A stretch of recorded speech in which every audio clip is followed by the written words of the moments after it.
Bismillahirrahmanirrahim. Assalamualaikum warahmatullahi wabarakatuh.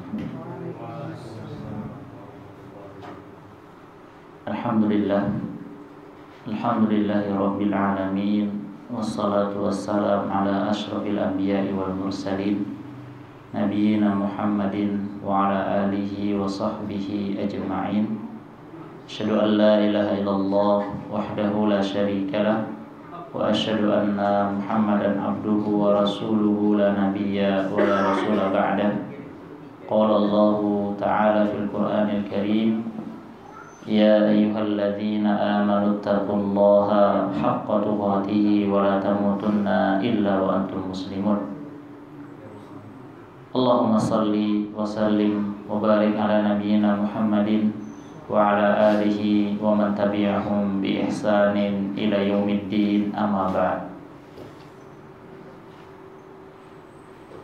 Para jemaah yang dirahmati Allah Subhanahu wa taala, tak lupa kita bersyukur kepada Allah Subhanahu wa taala atas limpahan nikmat dan karunia-Nya, dan juga atas nikmat iman dan nikmat Islam yang telah Allah berikan kepada kita semua. Dan kita memohon kepada Allah Subhanahu wa taala agar Allah Subhanahu wa taala mewafatkan kita dalam keadaan beriman kepadanya. Amin ya rabbal alamin.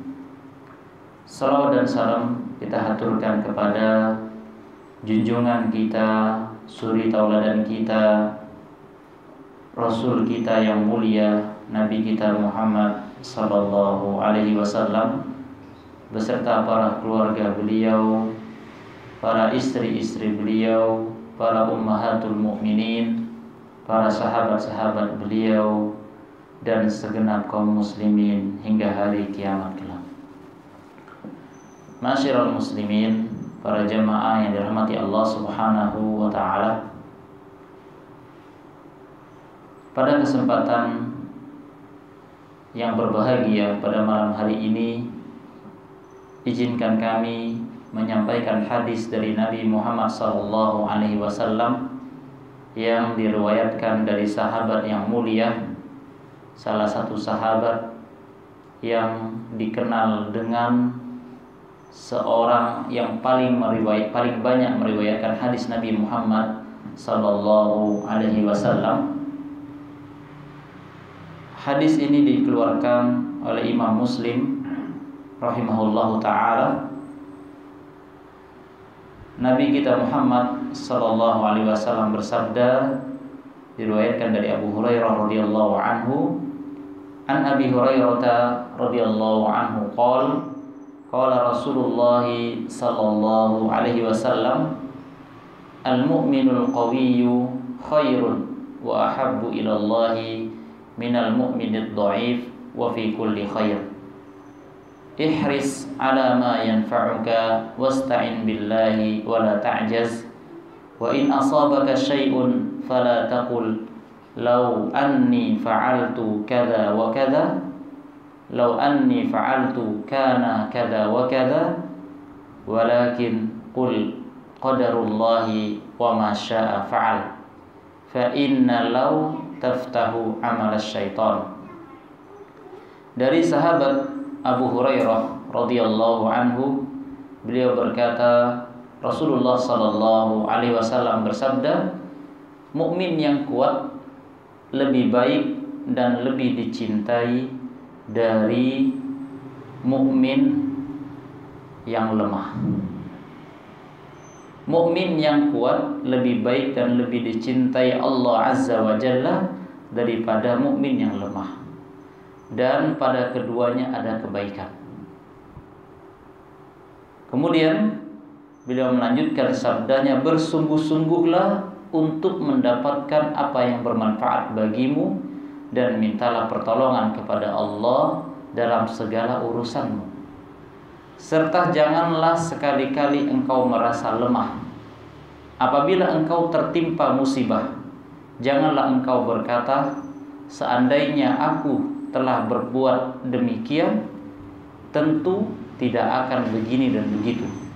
tetapi katakanlah ini telah ditakdirkan Allah dan Allah berbuat apa saja yang Dia kehendaki, karena ucapan seandainya akan membuka pintu perbuatan syaitan. Masyiral muslimin, para jamaah yang dirahmati Allah Subhanahu wa taala, hadis ini dikeluarkan oleh Imam Muslim dan juga dinyatakan sahih oleh Syekh Al-Albani rahimahullahu taala. Para hadirin yang dirahmati Allah Subhanahu wa taala, pada hadis ini ada beberapa pelajaran yang bisa kita ambil.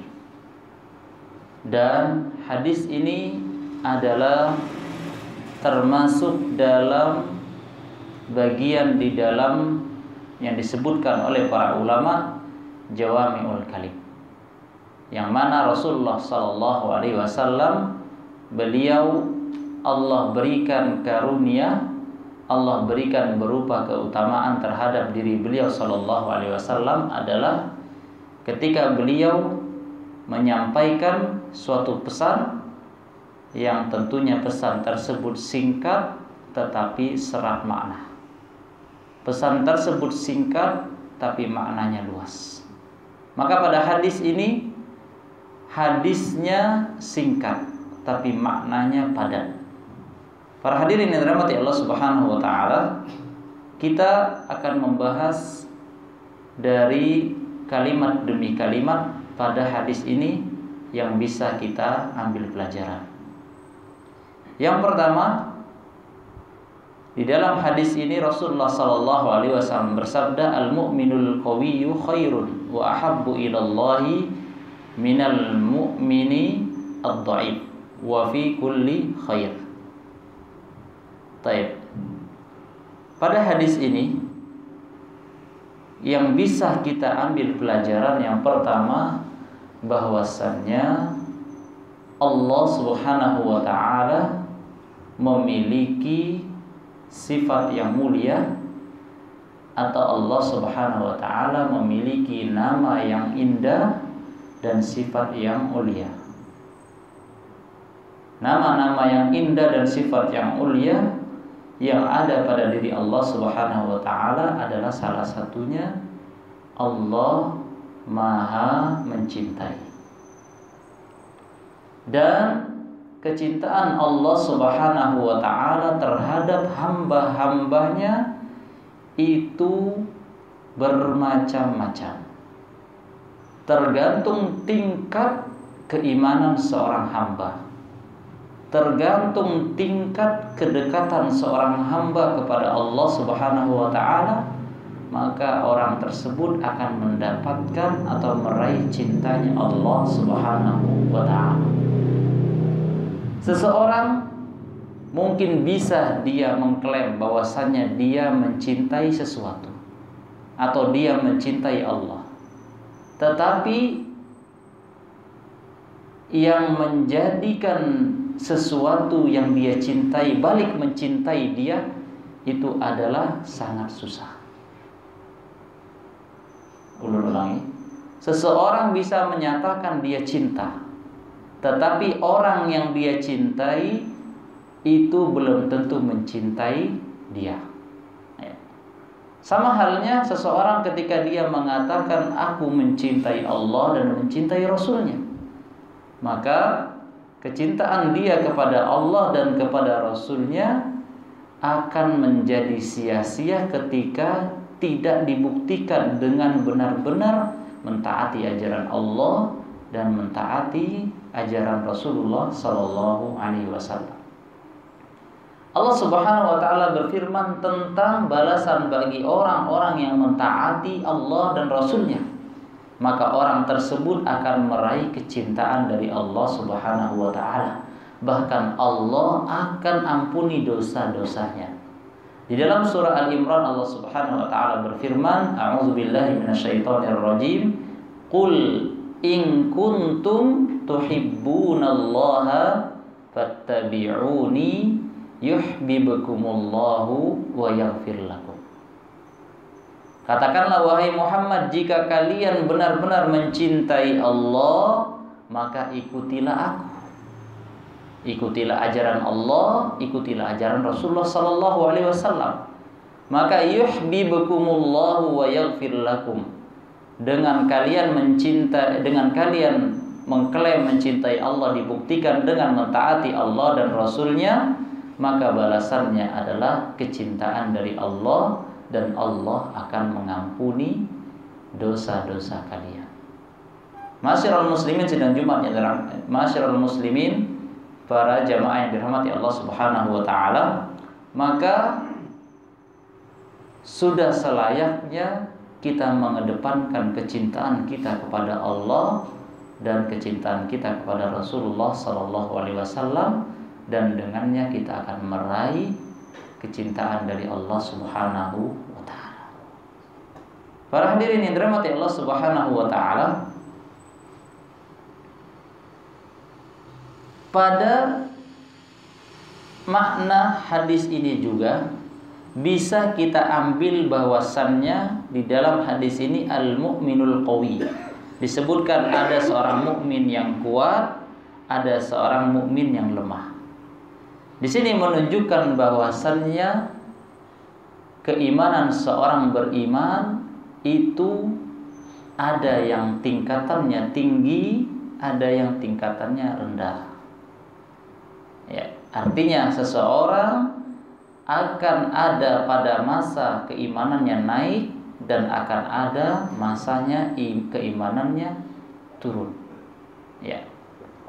Dan ini sudah menjadi keyakinan dalam akidah Ahlussunnah wal Jamaah bahwasannya keimanan seseorang akan bertambah semakin dia meningkatkan ketaatan kepada Allah Subhanahu wa taala. Dan semakin dia mengurangi ketaatan kepada Allah Subhanahu wa taala atau dia melakukan kemaksiatan, maka tentunya keimanan dia sedang dalam keadaan lemah. Para hadirin yang dirahmati Allah Subhanahu wa taala, Allah Subhanahu wa taala berfirman di dalam firman-Nya pada surah Al-Ahqaf ayat ke-19, pada ayat ke-19 pada surah yang ke-46. Walikullin darajatum mimma amilu, dan setiap orang memperoleh tingkatan sesuai dengan apa yang telah mereka kerjakan. Dan juga di dalam ayat yang lain Allah Subhanahu wa taala berfirman, a'udzubillahi minasyaitonir rajim, pada surah Fatir. Tsumma awrasnal kitabal ladzina istafaina min ibadina faminhum zalimun li nafsihi wa minhum muqtasid wa minhum sabiqun bil khairati biidznillah. Dzalika huwal fadlul kabir.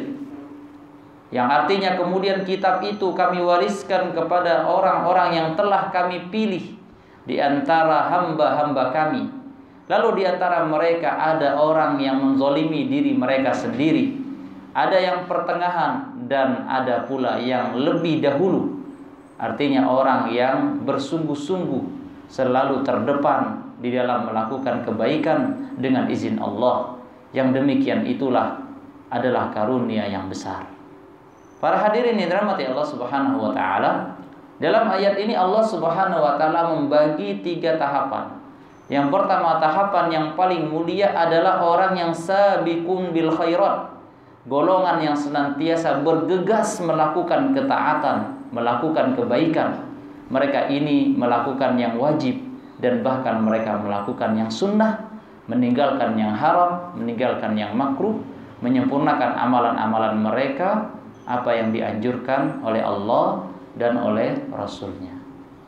Maka orang-orang ini adalah orang yang tingkatannya paling pertama.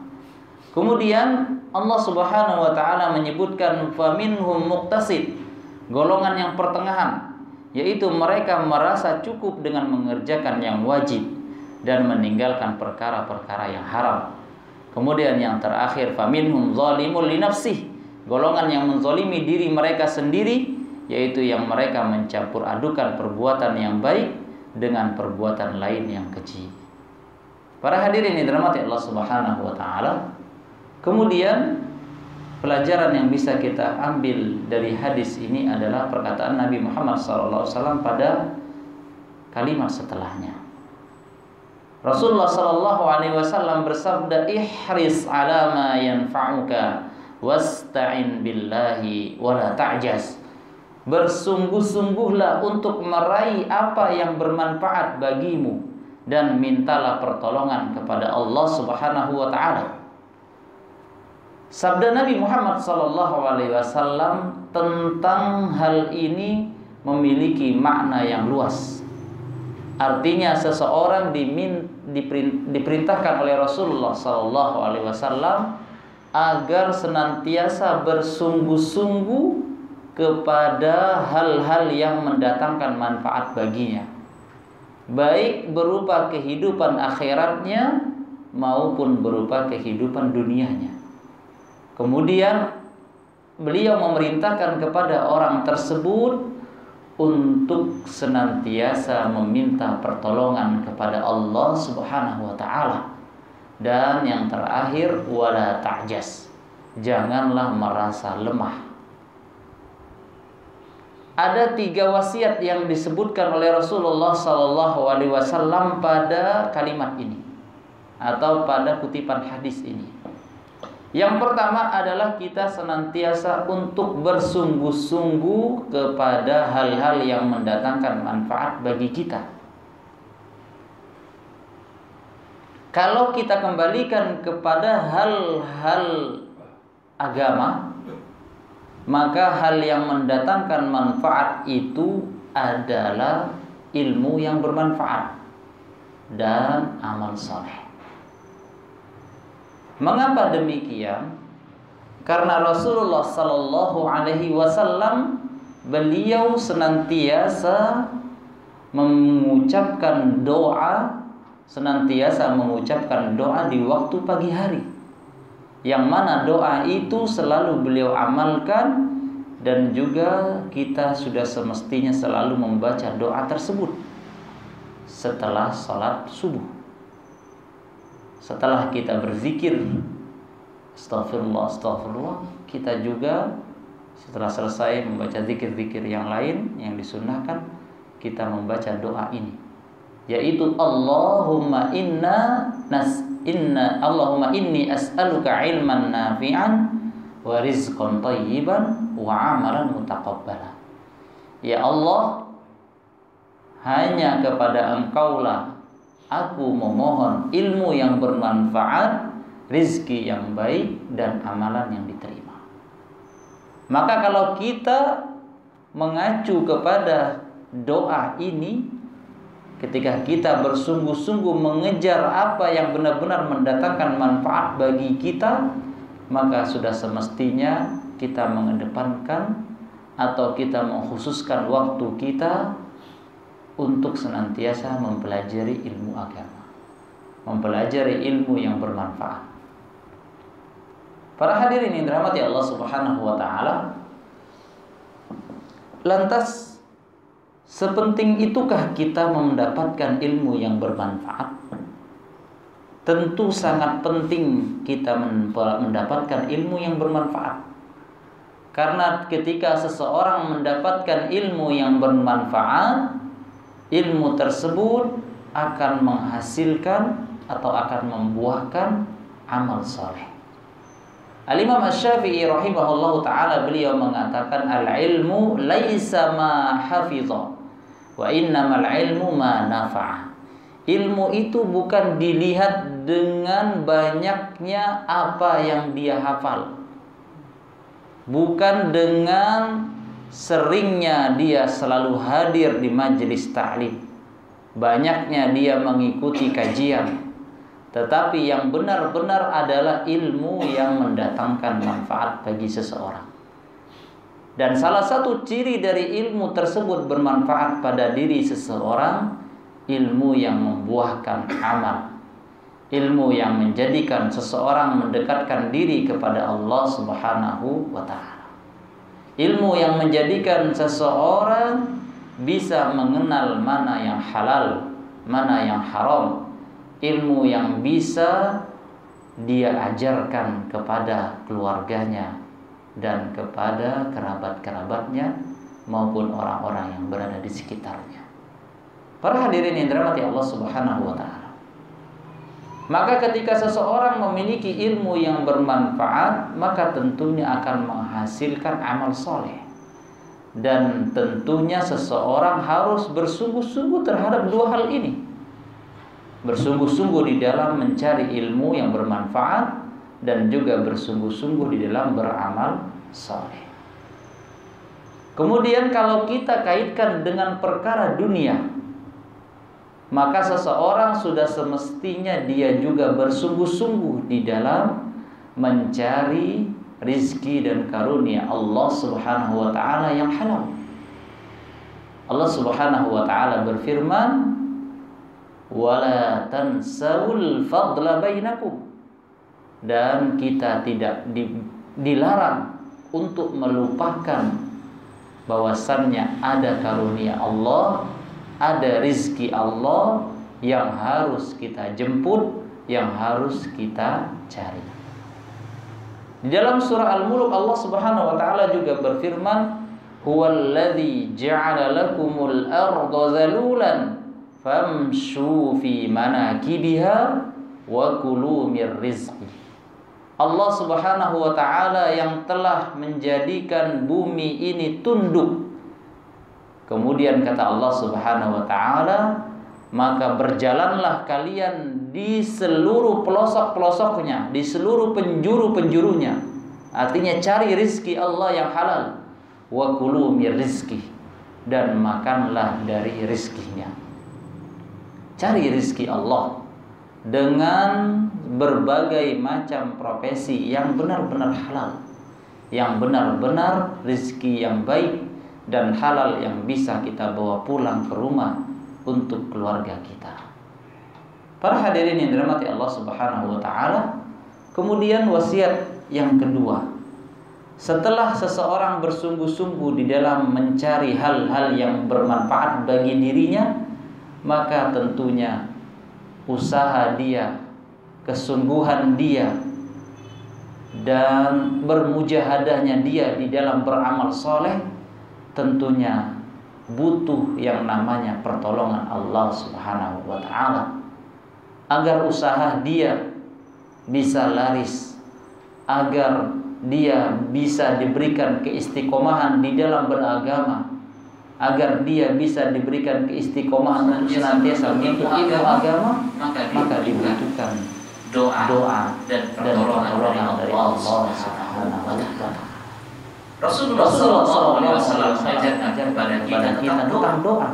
Allahumma a'inni ala dzikrika wa syukrika wa husni ibadatik. Ya Allah, bantulah aku untuk selalu mengingatmu, untuk selalu berzikir kepadamu dan bersyukur kepadamu dan berbuat baik atau beramal saleh. Maka sudah semestinya kita meminta pertolongan Allah Subhanahu wa taala. Allah lah yang tempat kita bergantung. Allah lah tempat kita memohon segala sesuatu. Dalam hadis lain yang diriwayatkan dari sahabat Abdullah bin Abbas, Rasulullah sallallahu alaihi wasallam bersabda, "Wa idza ista'anta fasta'in billah." Dan jika kau meminta pertolongan, maka minta pertolongan kepada Allah. Wa idza sa'alta fas'alillah. Dan jika kau berdoa, berdoalah kepada Allah Subhanahu wa taala. Para hadirin yang dirahmati Allah Subhanahu wa taala, segala sesuatu yang kita miliki sekarang tidak lain adalah karunia dari Allah. Segala sesuatu yang kita miliki sekarang, jabatan, pangkat, kedudukan, itu semua adalah karunia dari Allah Subhanahu wa taala. Maka tentunya sebagai hamba Allah Subhanahu wa taala, kita selalu memohon Allah Subhanahu wa taala, iyyaka na'budu wa iyyaka nasta'in. Hanya kepada Engkau lah kami beribadah dan hanya kepada Engkau kami mohon pertolongan. Kemudian wasiat yang ketiga, wala ta'jas, dan janganlah kamu lemah. Para hadirin yang dirahmati Allah Subhanahu wa taala. Pada wasiat yang ketiga ini kita bisa mengambil pelajaran bahwasannya seseorang ketika dia melakukan amalan ibadah, ada kalanya dia mendapatkan rasa bosan, ada kalanya dia penuh dengan rasa malas. Maka wasiat Rasulullah SAW pada yang ketiga ini meminta kita agar tidak boleh lemah, tidak boleh malas. Artinya segala sesuatu harus dicapai dengan bersungguh-sungguh. Ketika seseorang bersemangat untuk memperoleh sesuatu yang mendatangkan manfaat baginya, setelah itu dia memohon kepada Allah Subhanahu wa taala dan tentunya jangan malas. Dan juga dia harus beristiqomah di dalam melakukan ketaatan kepada Allah Subhanahu wa taala. Para hadirin yang dirahmati Allah Subhanahu wa taala. Kemudian dari wala ta'jaz, janganlah sekali-kali kau merasa lemah, adalah kontinu istiqomah dalam melakukan ketaatan Allah Subhanahu wa taala. Dan seseorang yang beriman kepada Allah Subhanahu wa taala, Allah sebutkan di dalam surah Al-Insyirah, fa idza faragta fansab. Ketika engkau selesai dari suatu urusan, maka bersungguh-sungguhlah untuk melakukan ketaatan berikutnya. Maka wasiat yang ketiga ini adalah menuntut kita untuk meninggalkan penyakit malas. Rasulullah SAW juga mengajarkan kita tentang doa yang berbunyi Allahumma inni a'udzubika minal ajzi wal kasal. Ya Allah, aku memohon kepada Engkau, meminta perlindungan kepada Engkau dari lemah dan penyakit malas. Para hadirin Allah Subhanahu wa taala, yang terakhir Rasulullah SAW bersabda, wa in asabaka syai'un fala taqul anni fa'altu kana kadza walakin qul qadarullahi wa ma syaa fa'al fa inna lahu taftahu amal syaitan. Apabila kau tertimpa musibah, janganlah kau berkata seandainya aku berbuat demikian maka tidak akan terjadi ini dan itu. Akan tetapi katakanlah semua adalah takdir dari Allah, dan kata seandainya adalah membuka pintu syaitan. Baik. Para hadirin yang dirahmati Allah Subhanahu wa taala, di dalam kehidupan ada kalanya kita berada di atas, ada kalanya kita berada di bawah, ada kalanya kita berada pada masa kesejahteraan, ada kalanya kita sedang diuji oleh Allah Subhanahu wa taala. Maka sikap seorang yang beriman kepada Allah Subhanahu wa taala, dia meyakini bahwasannya musibah atau takdir yang Allah berikan kepada dia adalah baik.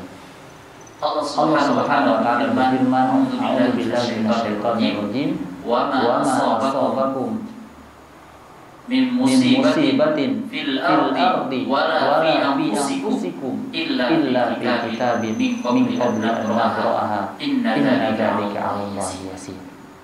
Di dalam surah Al-Hadid Allah Subhanahu wa taala berfirman, dan tidaklah musibah yang menimpa kalian, baik yang ada di bumi ataupun yang menimpa pada diri kalian, kecuali semuanya sudah tertulis di dalam Lauhul Mahfuz. Inna dzalika 'alallahi yasir. Sesungguhnya yang demikian itu mudah bagi Allah. Likaila ta'sau.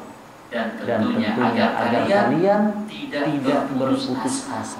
agar kalian setelah meyakini bahwasannya di balik musibah ada kebaikan, maka tentunya ketika seorang beriman meyakini bahwasannya di balik musibah ada kebaikan, tentunya menjadikan dia mendekatkan diri kepada Allah Subhanahu wa taala. Sekecil apapun musibah yang Allah berikan kepada kita, ujian yang Allah berikan kepada kita, bahwasanya itu semua akan mendatangkan kebaikan kita. Bahkan dalam hadis Nabi Muhammad SAW disebutkan hatta syai'un yusabu, sampai duri pun yang menusuk kaki seseorang itu semuanya akan mengandung kebaikan. Maka jangan sampai kita berandai-andai, seandainya saya tidak melakukan hal demikian, seandainya saya tidak melakukan hal demikian, maka tidak akan terjadi. Maka sesungguhnya berbuat perkataan lau akan membuka perbuatan syaitan. Dan salah satu buahnya adalah kita tidak yakin dengan takdir Allah, bahwasannya Allah atau kita tidak yakin dengan keimanan kita dalam takdir dan Allah Subhanahu wa taala. Bahwasanya di dalam iman seorang meyakini bahwasannya waktu minum bil qadari khairin wa syarri. Seorang beriman kepada Allah dengan takdir Allah, baik itu takdir baik ataupun takdir buruk. Buruk bagi manusia, tapi baik bagi Allah Subhanahu wa taala. Para hadirin yang dirahmati Allah Subhanahu wa taala, maka yakinlah bahwasanya di balik ujian, cobaan yang Allah berikan kepada kita itu semua adalah baik bagi Allah Subhanahu wa taala. Tinggal bagaimana kita bisa mengambil pelajaran dari semua ini dan tentunya kita bersabar atas ujian yang Allah berikan kepada kita, karena dengan kesabaran orang tersebut akan mendapatkan pahala di sisi Allah Subhanahu wa taala tanpa batas. Allah Subhanahu wa taala berfirman, "Innama yuwaffas-sabiruna ajrahum bighairi hisab." Sesungguhnya hanyalah kepada orang-orang yang sabar Allah akan cukupkan bagi mereka pahala yang tanpa batas. Para hadirin yang Allah Subhanahu wa taala, mungkin ini yang bisa sampaikan, kurang lebihnya maaf. Benar Allah Subhanahu wa taala. Adapun kesalahan yang dari pribadi dan mohon kepada Allah Subhanahu wa taala agar Allah Subhanahu wa taala mengampuni kita semua dan agar Allah Subhanahu wa taala menjadikan kita meninggal dalam keadaan husnul khatimah. Allahumma inna nas'aluka husnal khatimah wa na'udzubika min su'il khatimah. Rabbana atina fid dunya hasanah wa fil akhirati hasanah wa qina adzaban nar. Sallallahu alaihi wasallam ala Muhammadin wa ala alihi wa sahbihi ajma'in. Subhanallahumma bihamdika asyhadu an la ilaha illa anta astaghfiruka wa atubu ilaik. Assalamualaikum warahmatullahi wabarakatuh.